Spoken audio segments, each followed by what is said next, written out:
me, that we are having these gardening and sustainability workshops. Tomorrow is the next one, and next week is the last one of this series. We'll start another one right after that. Our sustainable garden is growing beautifully with some vegetables and flowers. It's a pollinated garden, and we will install a beehive tomorrow in one of our linden trees.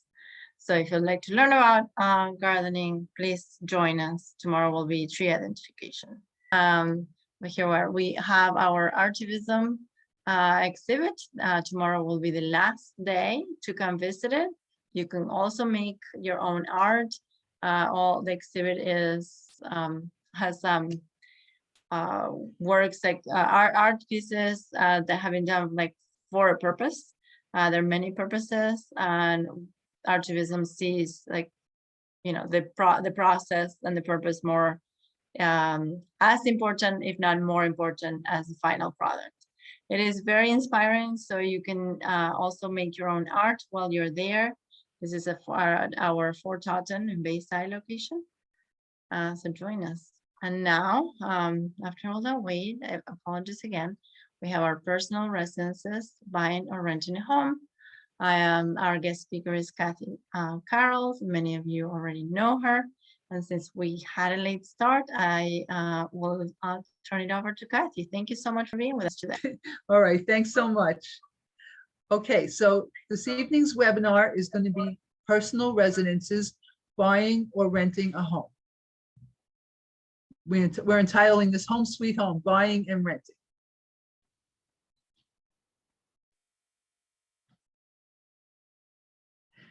Everyone needs a home. One of the most basic needs of all people is a place to live.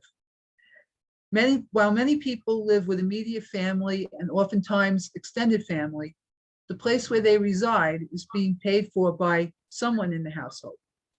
These payments can be either in the form of rent to a landlord or mortgage payments to a lender or a bank.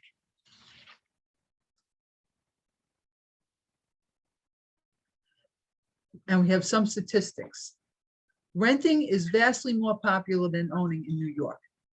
Of the 3,191,691 occupied housing units in New York City, a little over 2/3 are rented, while less than 1/3 are owned by the people who live in them. This is a stark contrast with the general United States as a whole, where 64.4% of homes are occupied by their owners. And this statistic came from this website, valuepenguin.com, New York City renters. So I think that's pretty interesting that most people in New York seem to be renters rather than owners.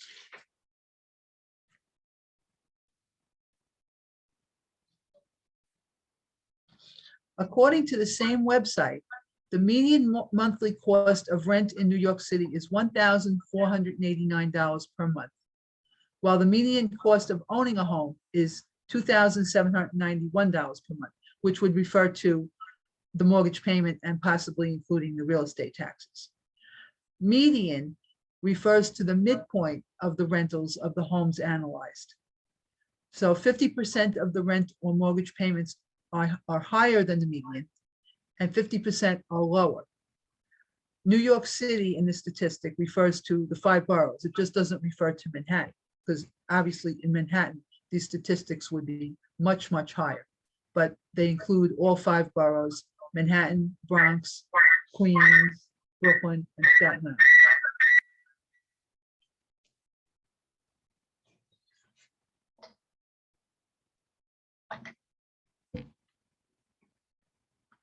Now, it's a major decision whether to rent or buy a home. The decision to rent or buy when choosing a place to live deserves careful consideration and involves more than just finance. Other important considerations include one's lifestyle, the need to be close to transportation, employment, or educational opportunities, and the length of time one plans to stay in a chosen area.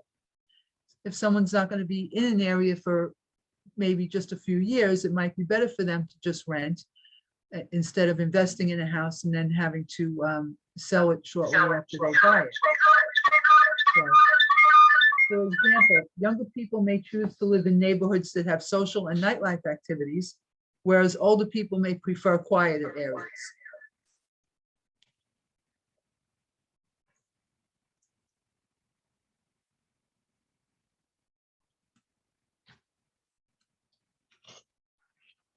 Housing costs as a percentage of income. As time goes on, households are paying a higher percentage of their monthly income to housing than ever before. As our textbook, Focus on Personal Finance, Kapoor, the 6th edition, notes, traditional finance guidelines suggest that no more than 25 to 30% of take-home pay should be spent on housing. In fact, while both owners and renters in New York City commonly spend more than 35% of their income on housing, renters did so more frequently, 43% of the time versus 35%. And this statistic also comes from the Value Penguin website. So renters, more renters are paying a higher percentage of their income toward their housing costs than homeowners are. But housing costs are taking a very, very high percentage of people's monthly income in general.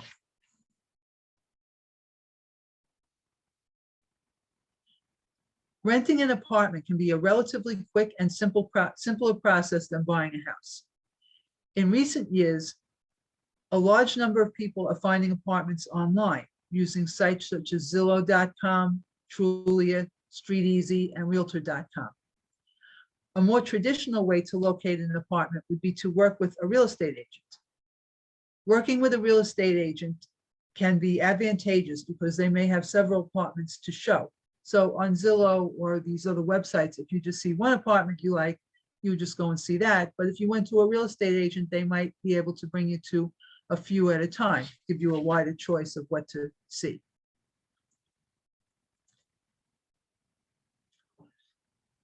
The cost to rent. Upon finding an apartment, there are several costs that usually need to be immediately addressed. Nearly all landlords will require the payment of 1 month's rent and a security deposit. Effective July 2019, security deposits are capped at 1 month's rent. Landlords must store the money in a separate account and return it within 2 weeks upon the tenant's departure.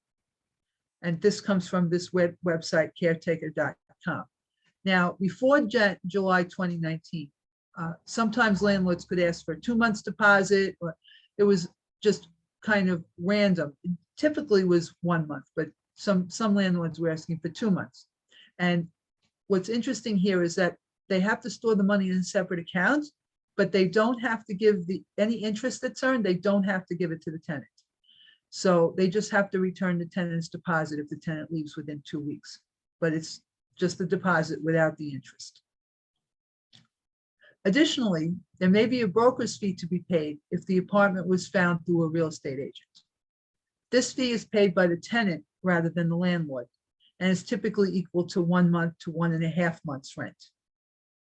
A proposed law to have the landlord pay the broker fee was not included in the July 2019 regulations.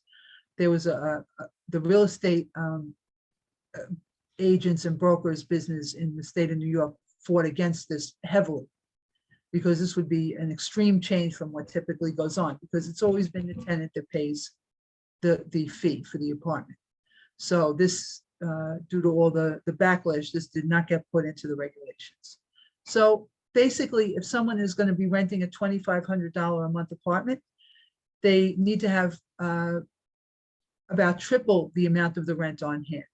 So if you're looking at a $2,500 a month apartment, you really would need to have $7,500 on hand in order to just get in the door.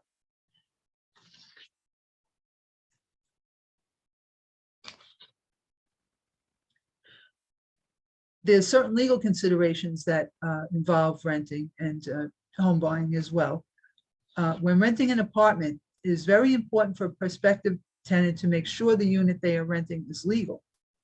This may sound obvious, but sometimes it is not. Often a homeowner may have a basement apartment for rent, and sometimes these may seem like a good deal because they may be less expensive, or maybe all the utilities are included. But it's just in general, if a basement apartment is not legal, it should not be rented. Although there has been talk about legalization of basement apartments due to the extreme shortage of affordable housing in the city, at the present time, basement apartments are illegal in New York City. And actually, last September, there was like some very sad consequences to this, because several people that were living in illegal basement apartments during the tropical storm, they could not get out of their apartments, and a couple of people drowned. So you would never think, oh, that I'm in my apartment, in my home, and there might be a danger of drowning. So best to stay away from anything that's illegal. Real estate agents are not permitted to show or rent illegal apartments. So although there may be exceptions, for the most part, if you're working with an agent, you can be confident that you are being shown a legal space. The New York City Department of Buildings website can also be checked for the legal number of units in a building. You would look under the certificate of occupancy, click on that, and it's at this website. This is the New York City Department of Buildings website. So if you're not certain about the unit you might be interested in, you can go there and see. If a building is supposed to have 3 units and it seems to have 4, this will tell you the legal number of units.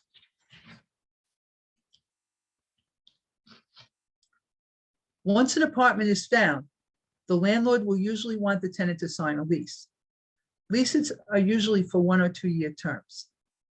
The lease will state such information as the landlord and the tenant's name, the length of the lease, the monthly and annual rent, security deposits, and responsibilities of both parties in regard to the property. For example, who pays the utilities, who shovels snow, what the tenants may or may not do, are pets allowed, things of that nature. That would all be in the lease.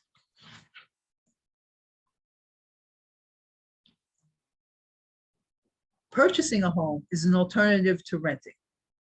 Many people hope to purchase a home, but may feel such a goal is out of their reach. Purchasing a home is certainly more complicated and may require a longer planning time than renting, but ultimately it will provide a better use of monthly funds. Purchasing a home not only provides a place to live, it is also an investment for the future and can provide significant income tax benefits.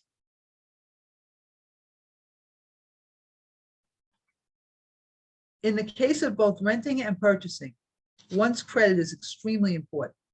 One of our earlier webinars was about credit and how credit works and things like that. But credit is very important when both buying and renting. Although a landlord cannot deny a tenant an apartment on any racial, religious, or social basis, a tenant can be turned down due to financial matters such as poor credit. Similarly, a potential home buyer with credit issues may be denied a mortgage or may have to pay a higher interest rate. Credit has become even more critical for home buyers in recent weeks due to the ongoing increase in interest rates. Because interest rates are on the rise. Today, the Federal Reserve increased the prime rate to by 0.75%, which that will not have an immediate impact on mortgage rates, but going forward, let's say within a few weeks, the mortgage interest rates are going to rise.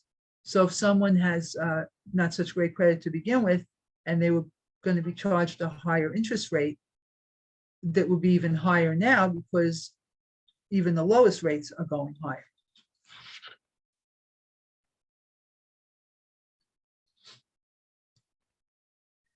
One of the most formidable obstacles potential home buyers face is the ability to accumulate enough money for a down payment.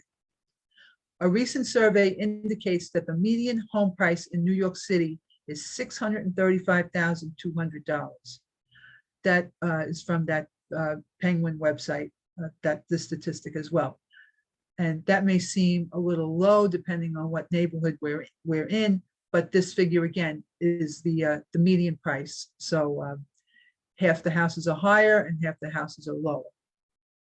At this price, a prospective home buyer would need $63,520 just for a 10% down payment. This may take a few years to put together, particularly if rent is being paid and other normal monthly expenses are high. In addition to the down payment, a home buyer will have to have additional funds on hand for closing costs.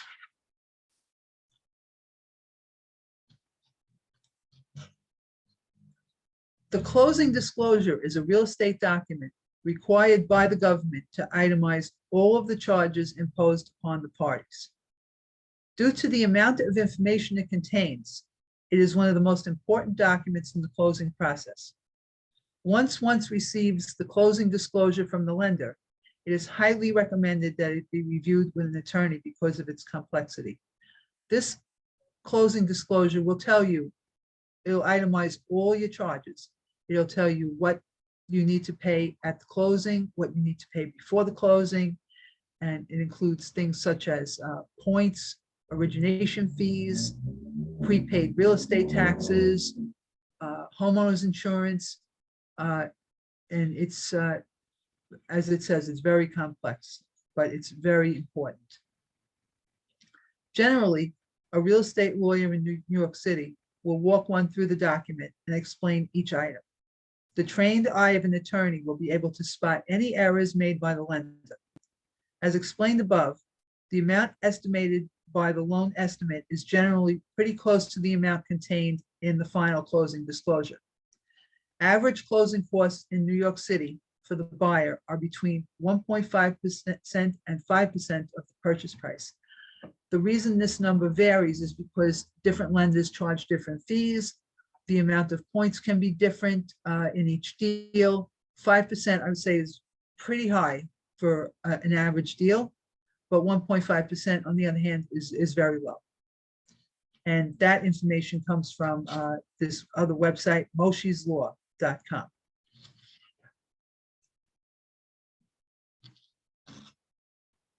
Purchasing real estate in New York comes with hefty amounts of fees and taxes.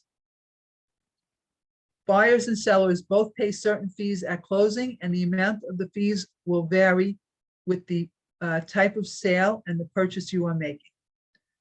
Some things that both buyers and sellers typically encounter at the closing include a real estate commission, a New York State transfer tax, and in New York City is a New York City transfer tax, attorney's fees, county recording fees, pickup fee to the title closer, and this also came from this Moshe's Law website.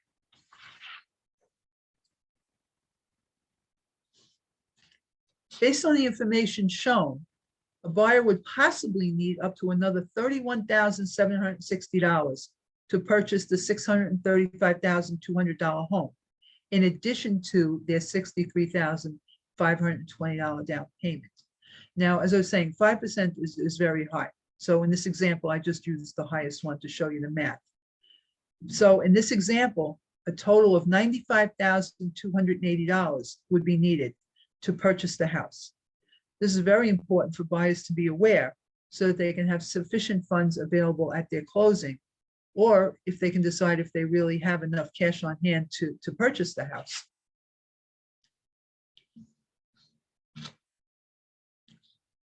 Nearly everyone who purchases a home does so with borrowed funds in addition to their down payment. These borrowed funds are known as the mortgage. Mortgage funds are repaid by the borrower over time, typically 15 to 30 years, at a specified interest rate. In some cases, the interest rate may change at intervals during the life of the loan. These types of loans are called ARMs, adjustable rate mortgage.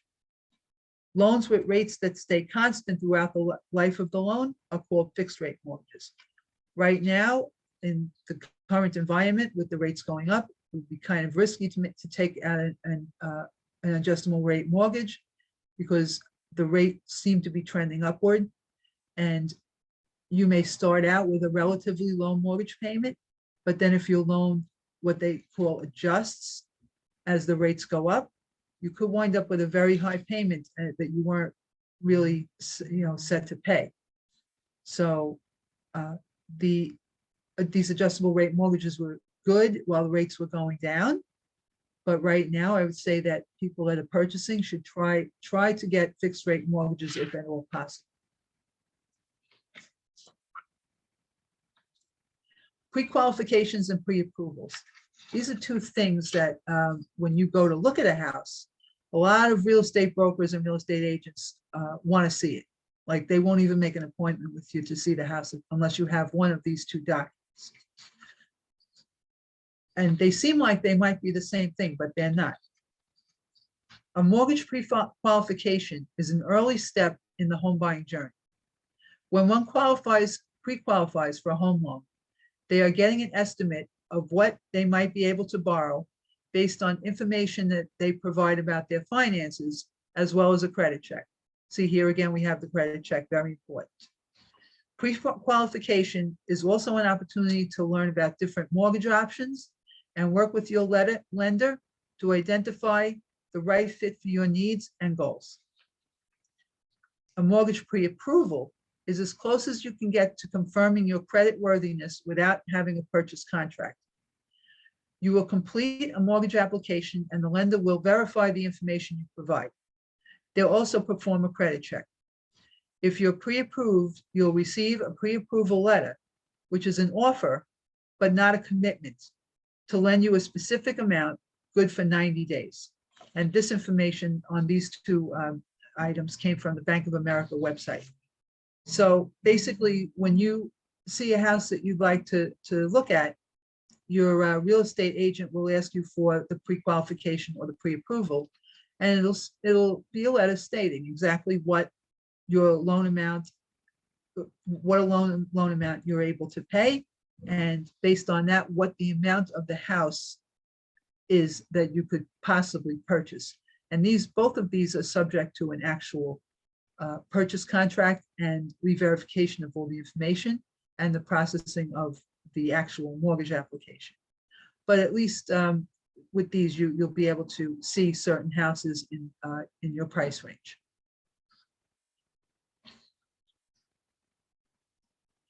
Lenders are able to provide pre-approval and pre-qualification letters to prospective purchasers so that they and their realtors can make a realistic assessment of what types of homes they can afford. In recent years, these letters have had increased importance, as many realtors will not show a listing without either one or the other. The lack of housing, and particularly affordable housing, is a huge problem throughout New York City. For those wanting to rent, the vacancy rate is extremely low, so there is a limited number of available apartments. For those wanting to purchase, the current inventory of homes on the market is also very low and prices are still very high. The recent increases in interest rates will also make things more difficult for aspiring buyers because as the interest rates are increasing, your monthly payment or your expected monthly payment will go up. So you may not be able to afford the house that you thought you could, or maybe you would not be able to buy at all.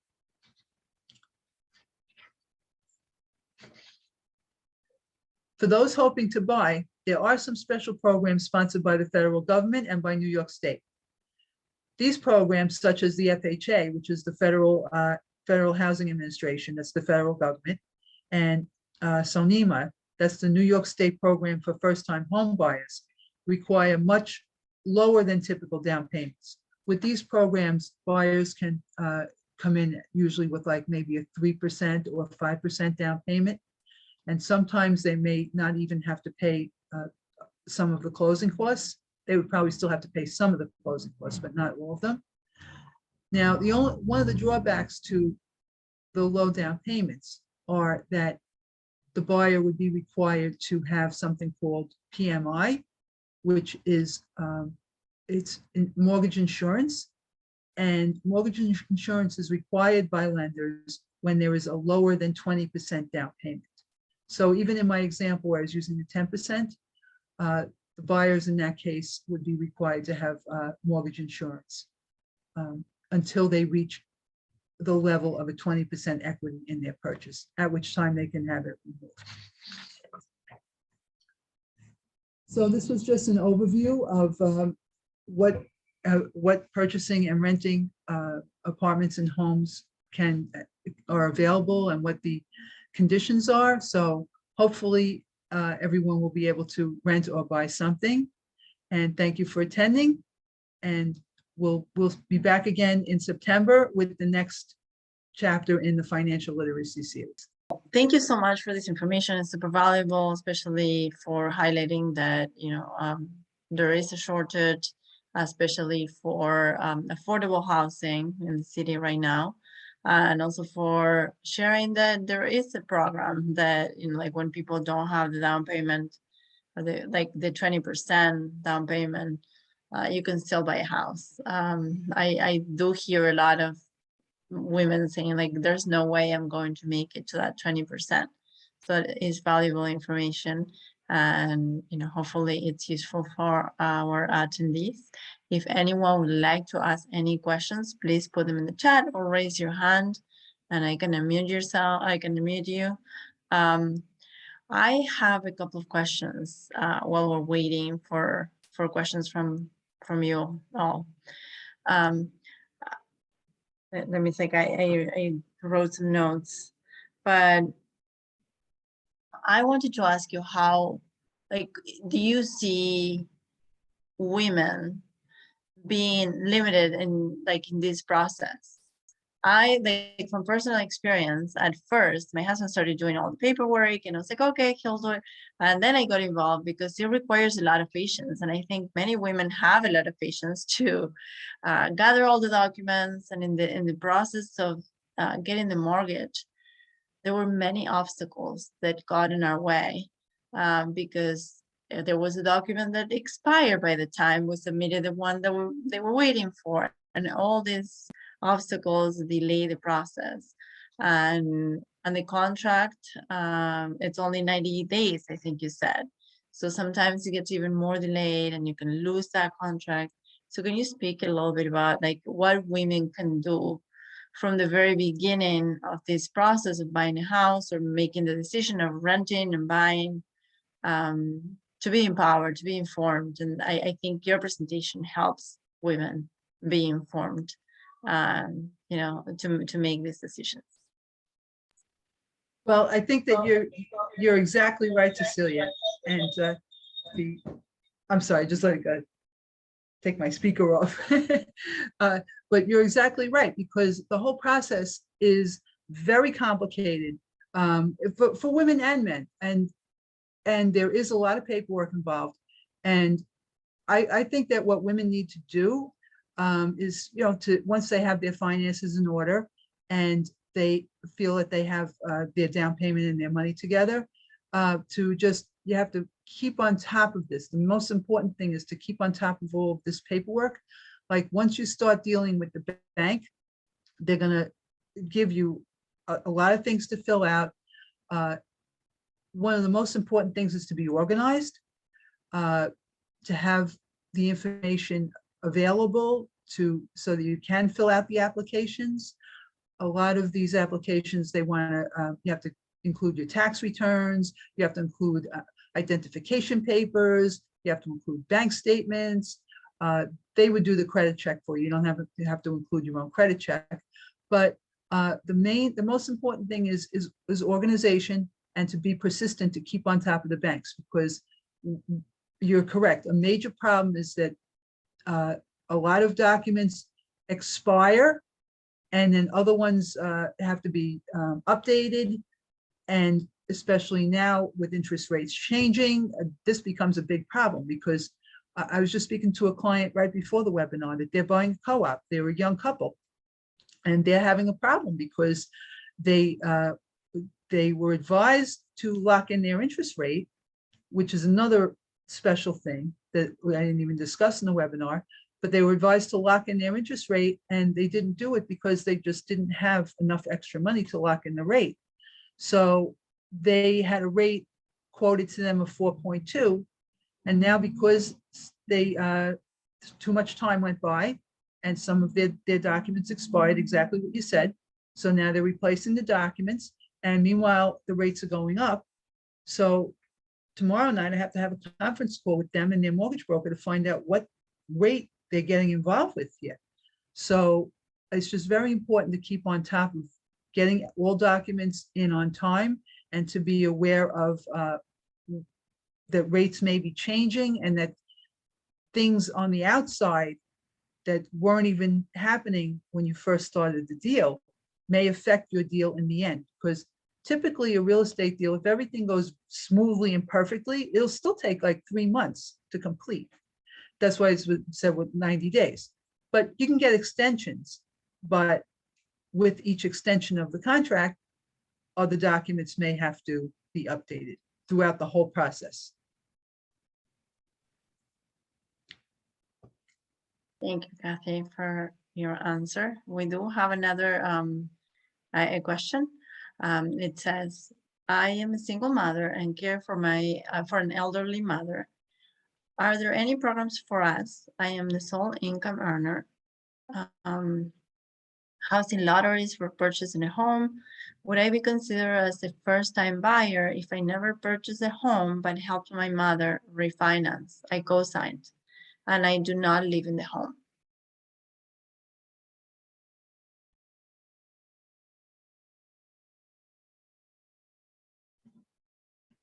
Okay, now that's an interesting question. Because if you don't live in the home and you're not on the deed, if you're not actually on the title document, then you would be considered a first-time home buyer. Because even if you signed on for the refinance, if you were able to sign on the refinance without going on the deed, you are just exactly what you said. You're a co-signer on a loan, even though it's a real estate loan. You're not an owner of the property. So where that may come into effect is that as a co-signer on the loan, that may affect your credit or affect the decision of the mortgage lender on how much that you would be able to afford, because you would still be responsible for that refinance. But if you're not on the deed to the house that the refinance was on, you would be considered a first-time home buyer.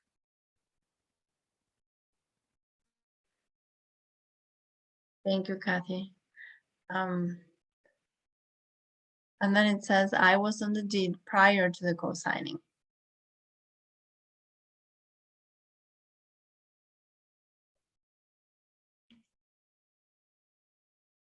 Okay, so if you were on the deed, then you're not a first-time home buyer because you're considered to be an owner of the house.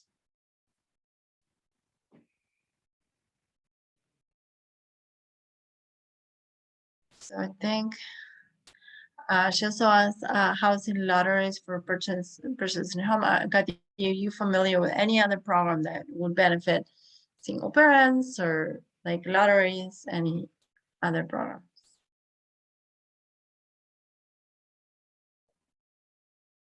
I think it's always good to be in the lotteries. That's a great way to, hopefully you would be one of the winners. It's just that it's like a very long shot because there's so many people that go into the lotteries and things.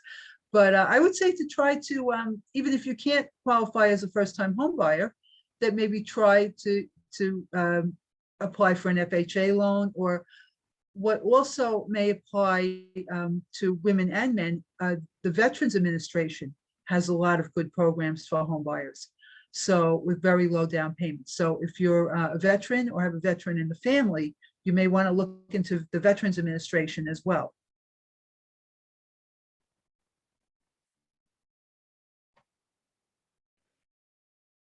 Thank you, Kathy.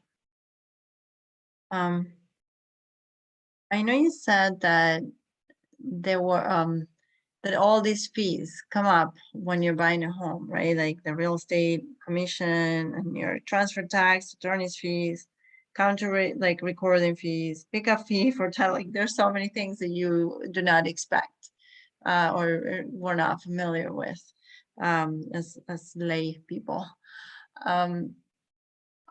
I also know that you said like people do spend more, like a higher percentage when they are renting. So basically, just like to sum it up and understand, is it long term or like every month you're paying more if you're renting? However, you do have to come up with all this money up front unless you do qualify for a program like the one you're just describing for veterans or family veterans, correct?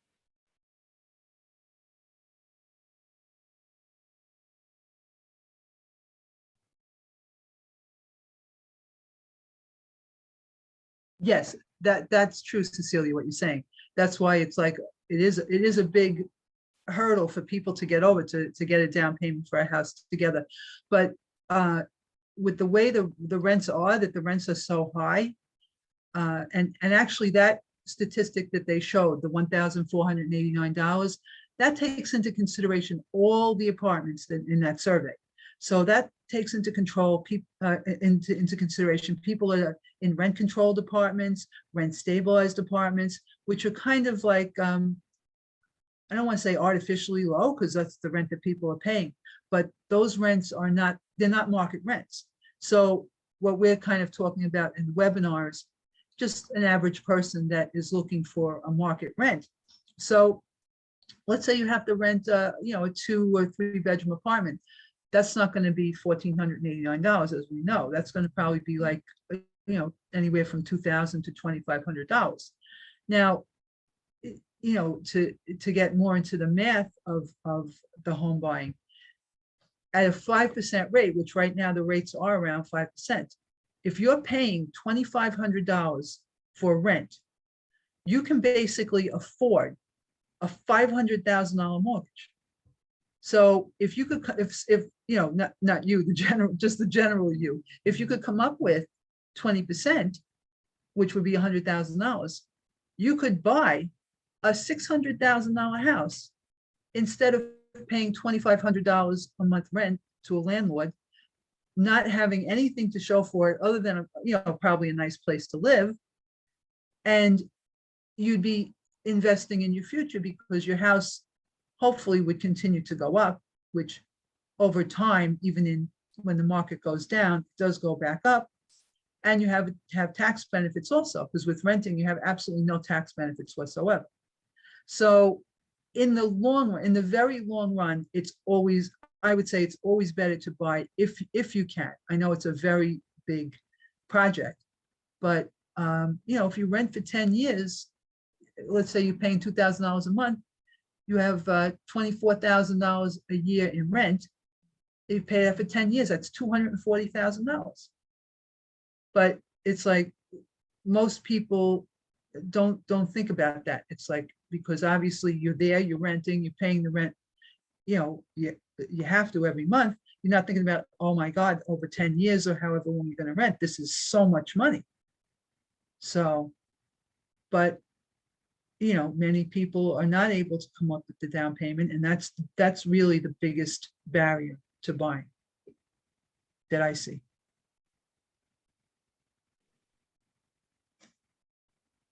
Thank you, Kathy. Thank you so much. If anyone, I'm going to go over a couple more slides, share upcoming events, but if anyone has any questions, please raise your hand or put it in the chat, and we'll have Kathy respond. Apologies again for the beginning that I was talking, but you couldn't hear me. We do have some upcoming events. As I also want to remind everyone that we will not have financial literacy workshops during the summer, so we will resume in September. You'll be hearing from us on the topics. Tomorrow we do have our gardening and sustainability workshop, as well as on the 23rd. Tomorrow we're doing tree identification and putting a beehive on our linden tree in Fort Totten, in our Fort Totten location. So if you're around, please join us. On Friday, we do have an evening of self-care. Lana, if you don't mind looking for that link, just in case someone here would like to sign up, we will have a creative activity. It's a painting activity with a great artist whose artwork is an exhibit that we have currently in Fort Totten. And then there will be someone else giving us tips on how to put makeup for our busy lives, and like how to highlight your your best, your beauty, like your beauty. So come join us. It should be fun. There will be snacks and refreshments. On Saturday, we have our last Artivism exhibit day. And if you are inspired by some of the work there for the art by the artwork, you can make your own art. So also join us. It's been really nice. We sometimes do our art in our front lawn if it's beautiful days, but hopefully we have nice weather still. So join us if you're around. If you'd like to become a member, it's always like very helpful for us to keep our free programs going and to bring in new ones. And here's a link. Lana is also putting the link in the chat. If you'd like to donate, there's the link as well. And if you need anything, we're here for you. You can always contact us. Here's our phone number, our 2 addresses. Feel free to take a quick picture.